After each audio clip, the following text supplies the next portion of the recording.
mga kalingap, welcome back to my YouTube channel. Magandang araw po sa lahat sa amanda ko kayo ng mundo naroon ngayon. At ito nga guys, no, panibagong reaksyon, panibagong araw mga kalingap. At grabe ito mga kalingap, exciting part ito po sa Team Kalingap na mangyayari po. If ever na, totoo man itong mga sinasabi dito ni Kuya Bal Santos Matubang. So ayun mga kalingap, no, bago natin ipagpatuloy ang ating reaction, syempre magsashoutout muna tayo sa ating founder, Kuya Bal Santos Matubang, Ate Edna Vlogs, Kalingap Rab, at sa lahat po ng mga nasa landing pad, Ambassador, Deputy, mga Kalingap Scouters, mega love shoutout po sa inyong lahat. At ganoon din po sa mga solid supporters, mga OFW, sponsor, at syempre sa mga kasamahan ko pong reactor, no? At talagang nandito po sa Kalingap para po makipaglaban sa lalo na po sa mga anti-Kalingap, no? Mga anti-Kalingap na grabe po, araw-araw na lang ay yun na talaga ang kanilang hanap buhay. Pagkakitaan po ang Kalingap, no? Siguro naman itong mga Kalingap ay grabe na po itong mga ginagawa nila, no? Lalo na si Kangipin, si Bayot na si Salcedo, at iba pang mga bumabatikos po dito sa kay Kalingap Rab at kay Kuya Bal Santos Matubang, no? Tahimik na nga si Kuya Bal ngayon, hindi na nagsasalita, pero ayun, sila patuloy pa rin po na talagang pilit nilang pinapabagsak po ang Kalingap. Ito mga Kalingap, ano po sa tingin niyo mga Kalingap, mapapabagsak ba nila ang Team Kalingap?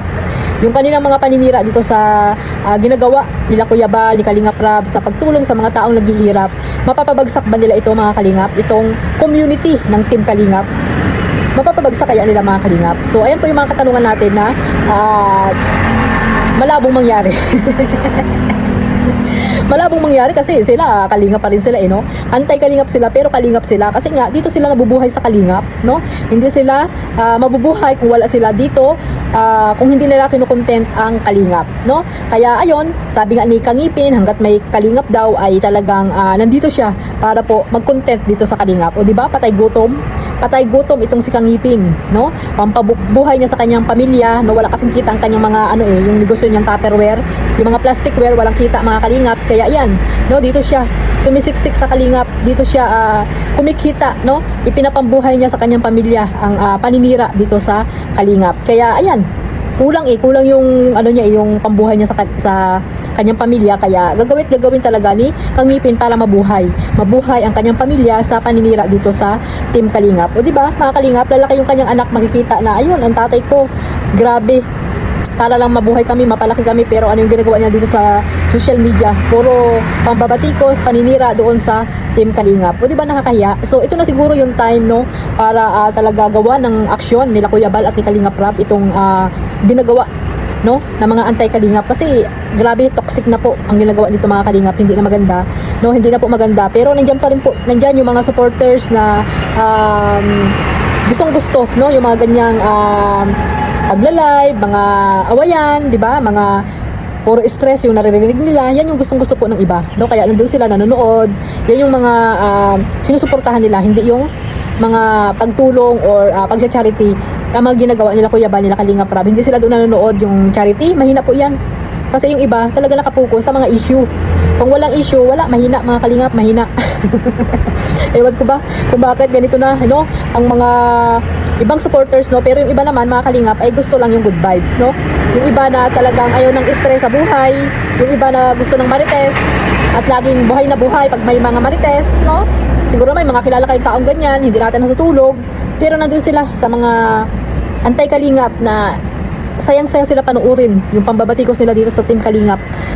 Ang saya-saya nilang nanonood doon, parang hindi sila na-stress mga Kalingap kasi nga ano na nila yun, ugali na nila yan, yung pagiging isang marites mga Kalingap.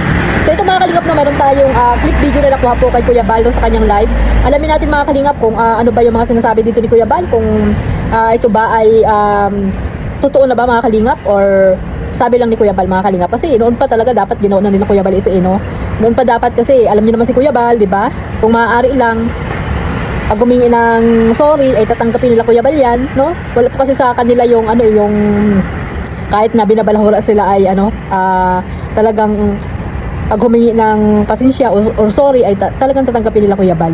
No, ganyan kasi kabait si Kuya Bal. No, ganyan kabait ang mag-amang Matubang.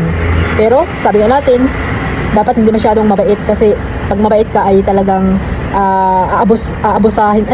abuso na din po ang ginagawa sa iyo, di ba? Wala nang respeto sa iyo ang isang tao pag sobrang mabait po mga Kalingap.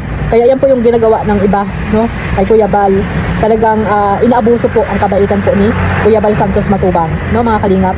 Hindi lang nila naisip na ang laki-laki ng naitulong ni Kuya Bal sa kanila, nakilala sila sa social media nang dahil kay Bal Santos Matubang.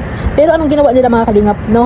Ano ang ginagawa nila mga kalingap? Ito mga tanga naman na mga supporters doon sa mga anti-kalingap na ubusin yung pera nyo sa pagpapalipad sa kanila. Pinagtrabahuhan nyo naman yan, di ba? Wala namang problema, di ba? Sino ang mahihirapan, no? Nagtatrabaho kayo sa ibang bansa, ipapalipad nyo lang sa mga taong pansariling interest lang. Tuwang-tuwa yan sila.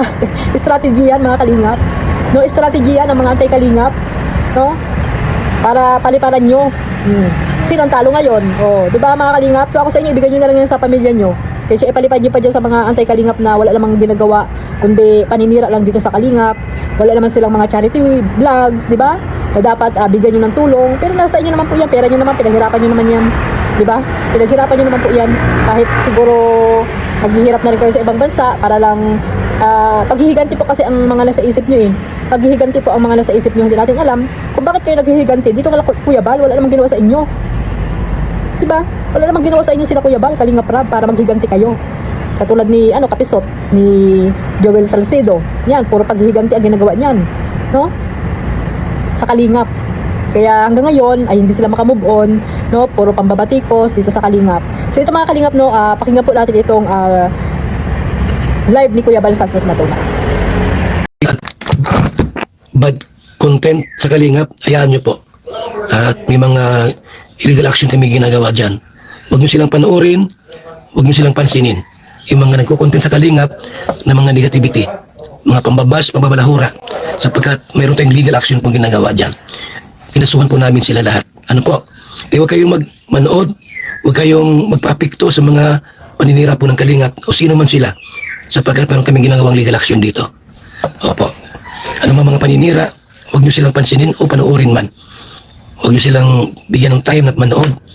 Kami na pong bahala dyan. Meron kaming action po. Although medyo matagal, pero sa bandang huli po, mga kaibigan, patong-patong na kaso po aming ipapatong sa kanila.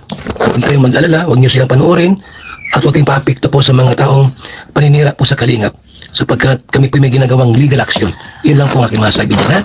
Huwag kayong masyadong papekto, at huwag nyo silang panoorin. Huwag nyo silang panoorin. Hello? So ay mga Kalingap, sa mga hindi pa po nakasubscribe kay Kuya Bal Santos Matubang, ay pasubscribe na po mga Kalingap at suportahan po natin ang kanyang mga ginagawang pagtulong po sa mga taong naghihirap. So ayan o, at sa mga mga supporters ng Solid Kalingap, huwag na po kayo manood sa mga antay kasi may stress lang po kayo dyan, no? May stress lang po kayo dyan, wala mga kwenta yan. Wala namang magandang sasabihin yan dito sa Kalingap, kundi puro negative. No, puro negative po ang sasabihin nila po mga Kalingap. So sana, yung sinabi ni Kuya Bal ay tutuhanin na kasi matagal na po yan.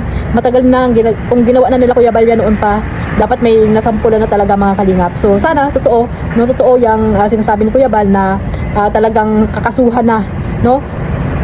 Ilan man sa mga anti-Kalingap na yan. So sana, totoo na po yung mga sinasabi ni Kuya Bal. Kasi nga, kahit nga si Pogong Biyahero, di ba? Action na daw ang kailangan, legal action. Legal action na daw po ang kailangan gawin sa mga naninira dito sa Team Kalingap. So sana, no, totoo yung mga sinasabi ni Kuya Bal na wag na daw pong isend sa kanya yung mga nagre-reaction sa kanya, yung mga nagsasabi ng hindi maganda sa Team Kalingap. Kasi nga may nakamonitor na po na sa mga video nila mga Kalingap sa mga paninira dito sa Team Kalingap. At ayun po ay nilalakad na para po mabigyan sila ng legal action, no? Alam niyo na po yon na yun, para matahimik na rin po mga Kalingap, lalo na po si Kangipin. Grabe na po yung ginagawa niyan, no? Grabe na talaga mga Kalingap, hindi na maganda yung kanyang pag-iisip. 'Di ba? Hindi na normal. Hindi na po normal yung isip ni Kangipin. Nakakabahala na pala kumbaga. Nakakabahala na yung kanyang isip kasi nga parang hindi na natutulog ay, no? Hindi na natutulog kasi nga kalabukasan iisipin niya na naman kung ano yung ibabato niya sa Mag-abang Matubang, 'di ba? Kaya sa ibig sabihin, parang may may something na sa pag-iisip mga Kalingap. Kaya, ayan, no, sana ay tutuhanin ni Kuya Bal itong mga sinasabi niya po na ito sa live, no? Kasi talagang, toxic na, sobrang toxic na po mga Kalingap. So, ayan po, no, napaka-abangan po natin yan. Exciting part po yan ng Team Kalingap, no, pag nangyari po yan. Talagang, grabe po yan mga Kalingap. At syempre, marami po nakasupport dyan, no? Kay Kuya Bal, kay Kalingap Rab, marami po nakasupport dyan mga Kalingap. So, sana, alam niyo naman si Kuya Bal na pag humingi ng sorry ay walang tawag dito, walang anong tawag doon mga Kalingap, walang masamang tinapay, no, kay Kuya Bal. Kahit na binabalahura na siya ay okay lang sa kanya. Pero sana ngayon, no, tuparin na ni Kuya Bal yung mga sinasabi niya. So ito lang po ang aking reaction po dito sa live ni Kuya Bal Santos Matubang. So hanggang dito lang po. Maraming salamat po sa walang sawang pagsuporta. God bless us all. Mabuhay pa ang Team Kalingap. Bye-bye.